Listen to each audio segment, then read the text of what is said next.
பூசாரிகளுக்கிடையே முற்றிய வாக்குவாதம். வாழ்வெட்டில் ஒருவர் உயிரிழப்பு. பிள்ளையானின் அடிப்படை உரிமை மனு இம்மாதம் 18ஆம் தேதி விசாரணைக்கு. ஒரே நாளில் உச்சந்தொட்ட தங்கத்தின் விலை. ட்ரம்பின் தலையீட்டால் ஈரானிய வீராங்கனைகளுக்கு ஆஸ்திரேலியாவில் அடைக்கலம். நடைமுறைக்கு வரும் வகையில் இலங்கையில் எரிபொருட்களின் விலை அதிகரிக்கப்படுவதாக இலங்கை பெட்ரோலிய கூட்டுத்தாபனம் உத்தியோகபூர்வமாக அறிவித்துள்ளது. ஒக்டேன் 92 ரக பெட்ரோல் 24 ரூபாவினால் அதிகரிக்கப்பட்டு 317 ரூபாவாகவும், ஒக்டேன் 95 ரக பெட்ரோல் 25 ரூபாவினால் அதிகரிக்கப்பட்டு 365 ரூபாவாகவும் விற்பனை செய்யப்படுகின்றது. 281 ரூபாவாக விற்பனை செய்யப்பட்ட ஓட்டோ டீசல் 22 ரூபாவினால் அதிகரிக்கப்பட்டு 303 ரூபாயாக விற்பனை செய்யப்படுகின்றது. இதேவேளை லங்கா சூப்பர் டீசல் 24 ரூபாவினால் அதிகரித்து 353 ரூபாவாக விற்பனை செய்யப்படுவதுடன் மண்ணெண்ணெய் 1 லிட்டர் விலை 13 ரூபாவினால் அதிகரிக்கப்பட்டு 195 ரூபாவாக விற்பனை செய்யப்படுகின்றது. அதே நேரம் ஐஓசி நிறுவனமும் இலங்கை பெட்ரோலிய கூட்டுத்தாபனம் மேற்கொண்ட விலை திருத்தத்திற்கு சமாந்தரமாக தமது விலைகளை திருத்தம் செய்துள்ளது. நயினாதீவில் இரு பூசார்களுக்கிடையே வாக்குவாதம் முற்றிய நிலையில் ஏற்பட்ட வாழ்வெட்டில் பூசாரி ஒருவர் உயிரிழந்துள்ளார். நயினாதீவு வீரகத்தி விநாயகர் ஆலய பூசகருக்கும் நயினாதீவில் தொழில் நிமித்தம் சென்றிருந்த பூசகர் ஒருவருக்கும் இடையே ஏற்பட்ட தகராறை கொலையில் முடிந்ததாக தெரிவிக்கப்பட்டுள்ளது. இவ்வாறு வாழ்வெட்டில் உயிரிழந்தவர் நாவலப்பிட்டி பகுதியைச் சேர்ந்த 45 வயதுடையவர் என தெரிவிக்கப்பட்டுள்ளது. இந்த கொலையுடன் தொடர்புடைய கொட்டகலை பகுதியைச் சேர்ந்த 35 வயதுடைய சந்தேகநபர் கைது செய்யப்பட்டுள்ளதுடன் ஊர்காவத்துறை போலீசார் மேலதிக விசாரணைகளை மேற்கொண்டு வருகின்றனர்.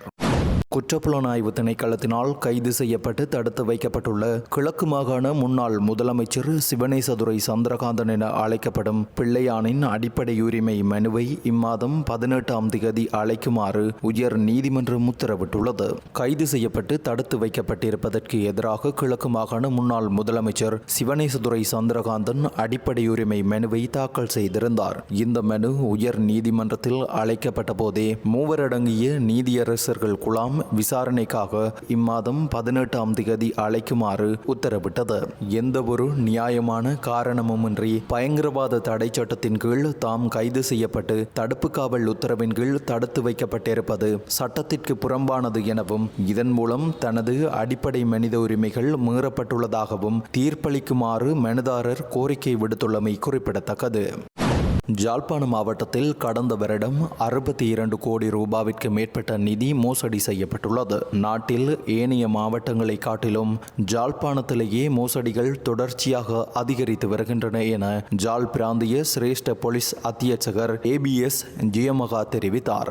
ஜாழ்ப்பாணம் விசேட குற்ற விசாரணை பிரிவில் கடந்த வருடம் 225 மோசடிகள் தொடர்பான முறைப்பாடுகள் பதிவு செய்யப்பட்டுள்ளன.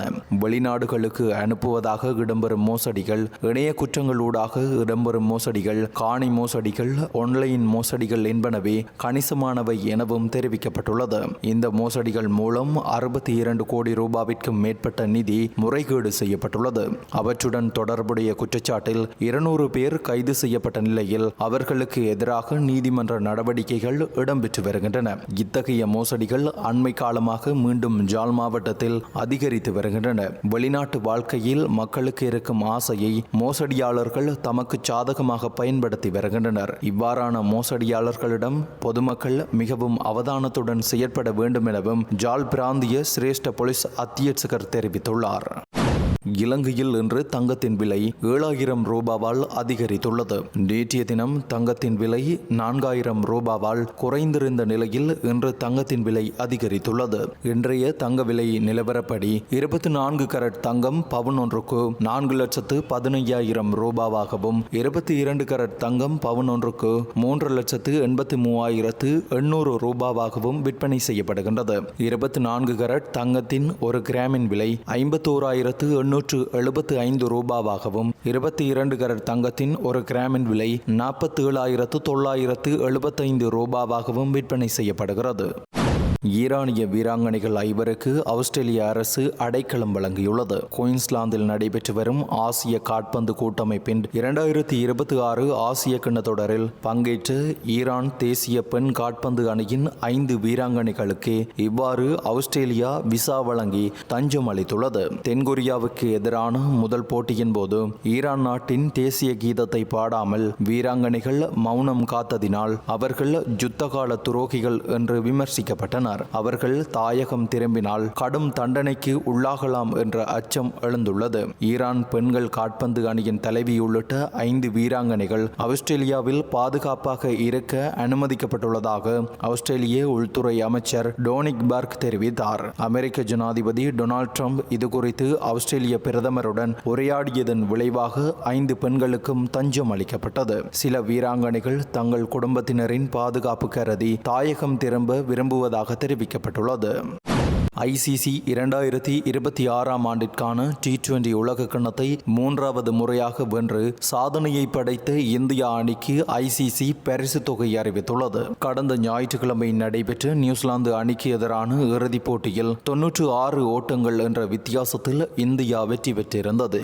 இந்தியா அணிக்கு 27.48 கோடி ரூபாய் பரிசு தொகை வழங்கப்படும் என ICC அறிவித்துள்ளது. போட்டியாளர்கள், பயிற்றுவிப்பாளர்கள் என அனைவருக்கும் இந்த பரிசு தொகை பகிர்ந்து வழங்கப்படும் என்றும் தெரிவிக்கப்பட்டுள்ளது.